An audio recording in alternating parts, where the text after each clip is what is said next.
Imini yeSabatha ayibenhle kwabangcwele.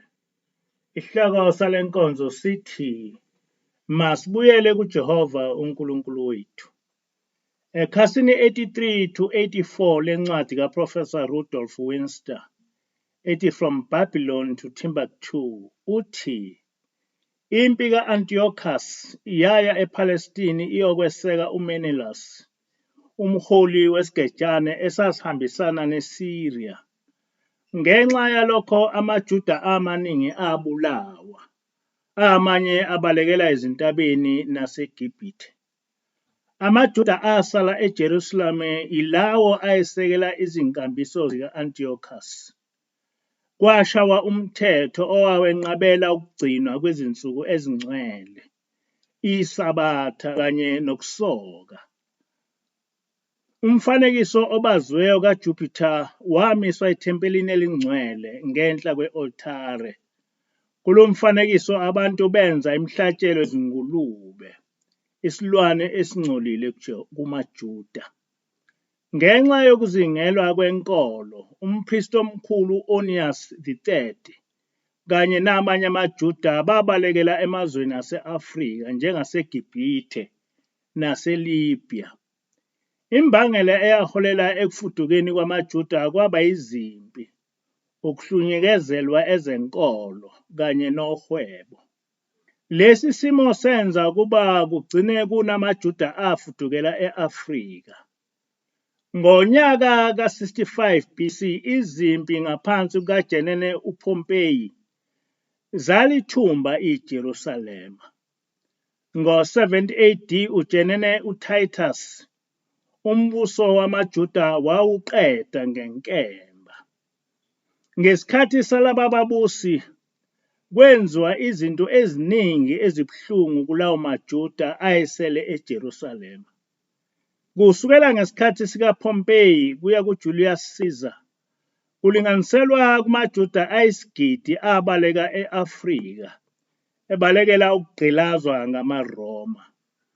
Izimakethe zazigcwele izigqila ezingamaJuda amnyama. UDuteronomy 28 verse 64 kuthi uJehova uyokukuhlakazela ezizweni zonke, kusukela kolunye uhlangothi lomhlaba kuze kufike kolunye. Uyokhonza lapho abanye unkulunkulu bemithi namatshe ongabaziyo wena nokhokho bakho. Lesi siprofetho kanye nezinye eziqukethwe kuDuteronomy 28 from verse 15 to 68 zehlela amaJuda amnyama emva kokuba bengayithobelanga imithetho kaNkulunkulu. Izizwe eziningi zathuthela amaJuda ebugqilini. Amadodana ka-Israyeli asabalalela kuwo wonke amazwekazi omhlaba. Amen. Lo mlando ovezwe yilo mbhali uyavumelana nosencwadini yokuqala kaMakhabhisi, isahluko 64, lapho kuchazwa kabanzi ngokuhlukunyezwa kwamaJuda isizwe samaGrikhi. Incwadi kaMakhabhisi ngenye yezincwadi zeBhayibheli, kodwa engafakwanga kuleli iBhayibheli esilifundayo. Esewuchazile lo mlando lo mbhali, kodwa kunento eyethusayo kuwo, esiphoqayo ukuba siwucubungule kahle lo mlando othinta izimpilo zethu. Uthi-ke lo mbhali, lesi siprofetho kanye nezinye eziqukethwe kuDuteronomy 28 verse 15 to 68 zehlela amaJuda amnyama emva kokuba bengayithobelanga imithetho kaNkulunkulu. Izizwe eziningi zaqoqela amaJuda ebugqilini. Amadodana ka-Israyeli asabalaliswa kuwo wonke amazwekazi omhlaba. Amen. Umbuzo okumele sizibuze wona ukuthi kanti uDuteronomy 28 ukhuluma nesizwe esimnyama yini? Ngabe la madodana ka-Israyeli okhuluma ngawo lo mbhali isizwe esimnyama? Pho uma ngabe ama-Israyeli kwakuyisizwe esimnyama, kwenzeka kanjani ukuthi zonke izithombe zabantu eBhayibhelini zibe ngezabamhlophe? Uma kuyithina esiyinzalo ka-Israyeli, Kusobala ukuthi noYeshua ongumsindisi akaze abe ngumlungu, ngoba naye wayeliJuda eyinzalo yawo lamaJuda ayehlukunyezwa.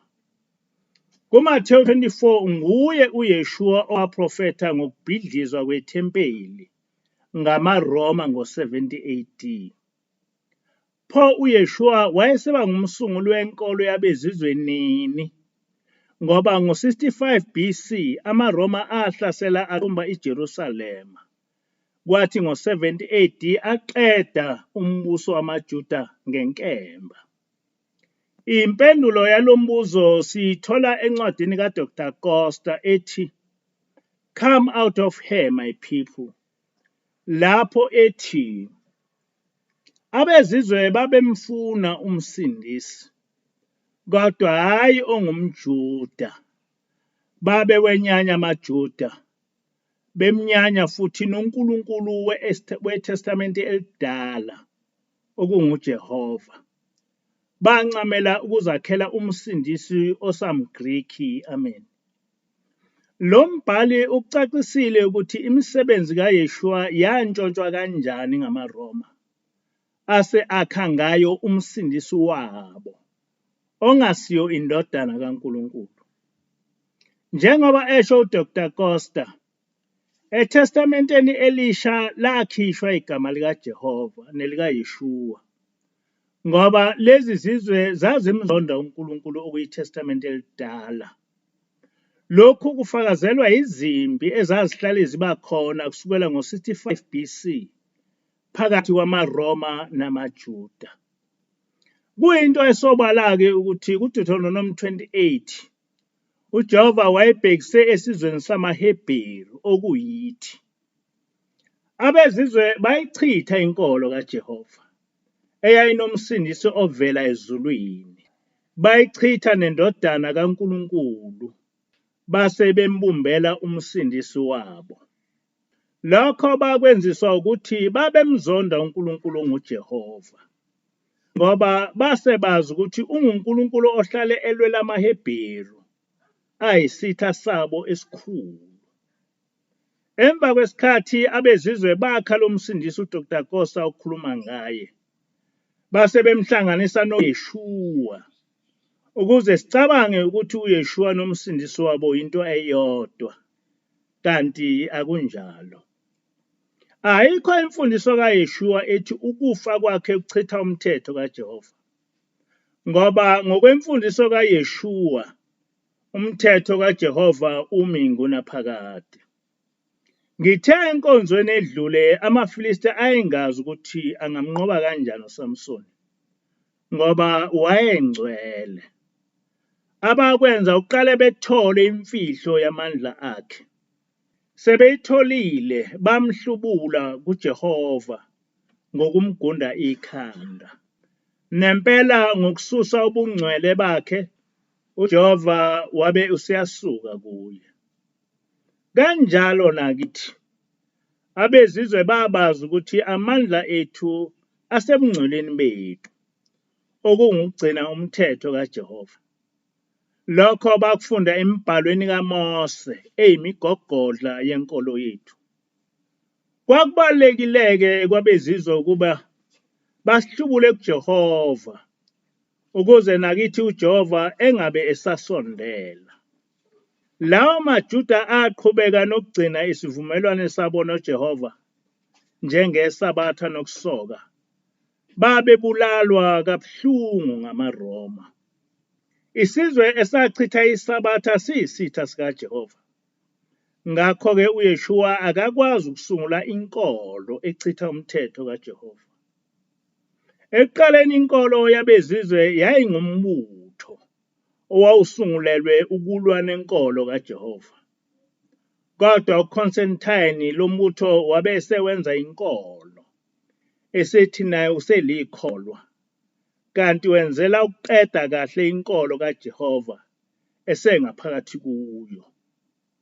Sebeyichithile inkolo kaJehova ngamaCrete, bavusa yonke imikhosi yezithixo zabo. Inkolo kaJehova yachithwa ngobuqili bokuthi kulandelwa isivumelwano esisha. Kodwa uYeshua uthi umuntu ongawugcina umthetho kaJehova ngeke angene ezulwini. Mateyu 5:19. uYeshua akasoze achitha umthetho kaNkulunkulu. Njengoba uYeshua wafa eliJuda, wembuka nini kumaJuda ukuze asungule inkolo yesizwe esabhubhisa isizwe sakubo. Njengoba esho uDr Costa, uMagabisi ukuchazile ukuthi isizwe samaGreki sawahlukumeza kanjani amaJuda. Kanjalo namaRoma ngo-70 AD ayebulala amaJuda angu-500 ngosuku. Bashaya imithetho echitha yonke imikhosi kaJehova, kuhlanganisa neSabatha. Ku-Exodus 19:5 uJehova uthi, "Ngakho-ke uma nilalela ngokucophelela izwi lami, nigcine isivumelwano sami, niyakuba isabelo sami esiligugu phakathi kwazo zonke izizwe, ngokuba umhlaba wonke ungowami." uJehova uyaqhubeka kuDuteronomy 28:1-14 uthi, "Kuyothi uma ulalela nokulalela izwi likaJehova uNkulunkulu wakho, uqikelele ukugcina yonke imiyalo yakhe engikuyala ngayo namuhla, uJehova uNkulunkulu wakho uyophakamisa phezu kwazo zonke izizwe zomhlaba. Zonke lezi zibusiso zokwehlela kuwe kube ezakho. Uyakubusiswa emzini, ubusiswe nasensimini. Siyakubusiswa isithelo sesibeletho sakho nesomhlaba wakho nesemfuyo yakho. Kwande amankonyane ezinkomo zakho nawezimvu zakho, okusho ukuthi wena nenzalo yakho noceba. uJehova uyokwenza izitha ezivukelayo ukuba zehlulwe phambi kwakho.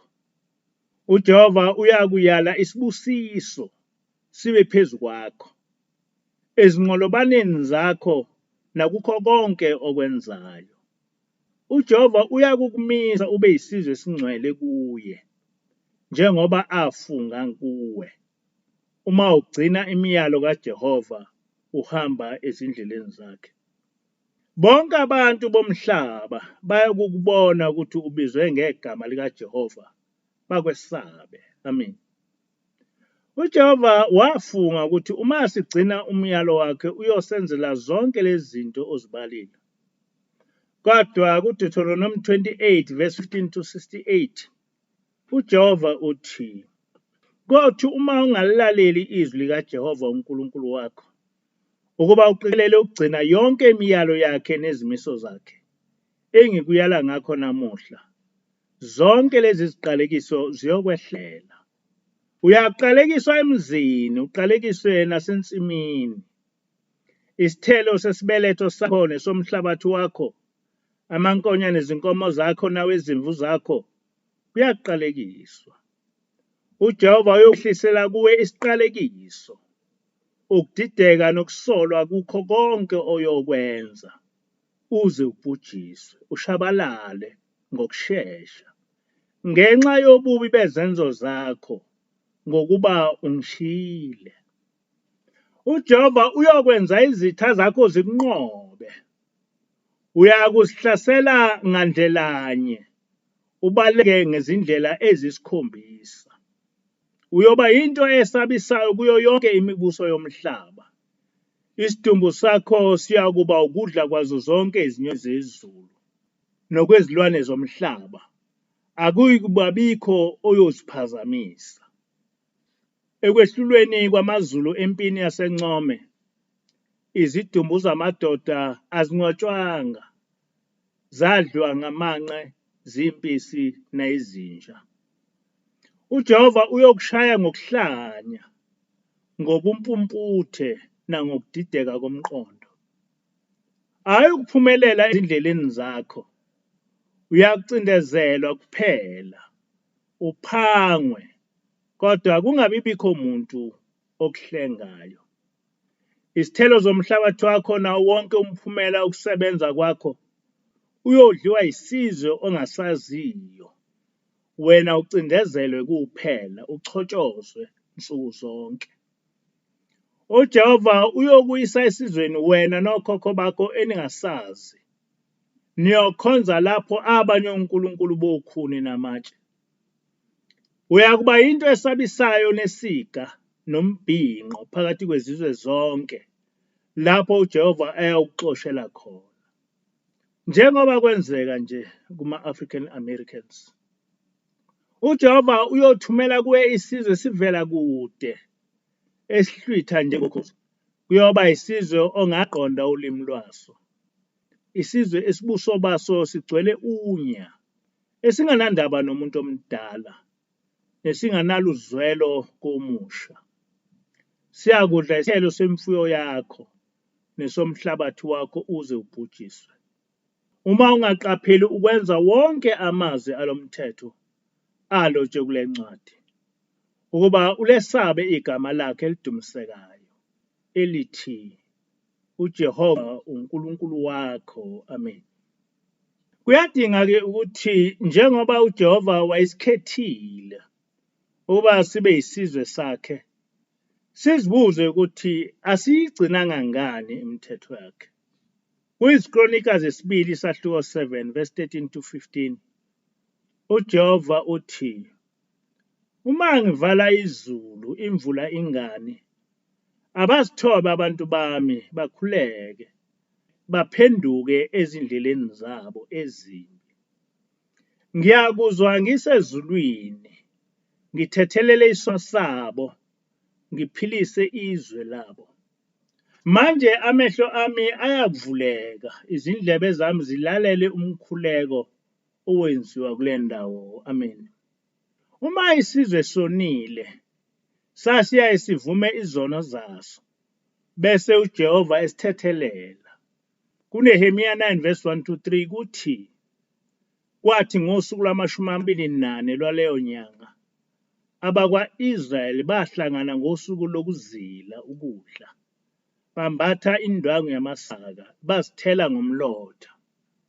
Abozalo luka-Israyeli bazehlukanisa kwabezizwe, bama bavuma izono zabo nobubi bokhokho babo. Bama ezindaweni zabo, kwasekufundwa umthetho kaJehova uNkulunkulu wabo. Bavuma izono zabo, badumisa uJehova uNkulunkulu wabo. Amen. Njengoba uJehova esho, uma sizithoba sicela intethelelo, sibuyele kuJehova, uJehova uyosithethelela, sibuye sibe ngabantwana bakhe njengoba singabantwana bakhe kakade.